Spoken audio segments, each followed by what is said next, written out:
Assalomu alaykum hurmatli obunachilar. Mana bugun Tasanno guruhi bilan kelin kuzatish marosimidamiz. Kimga shunaqa chiroyli xizmatlar kerak bo'lsa, bemalol pastdagi raqamlarga murojaat qilishingiz mumkin.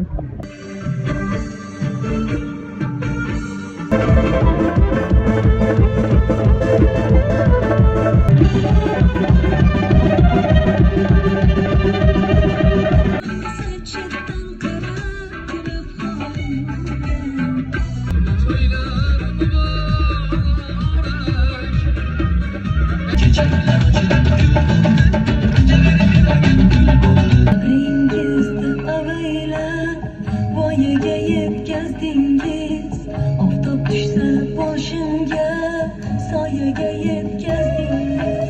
Bag'ringizda avaylab, voyaga yetkazdingiz.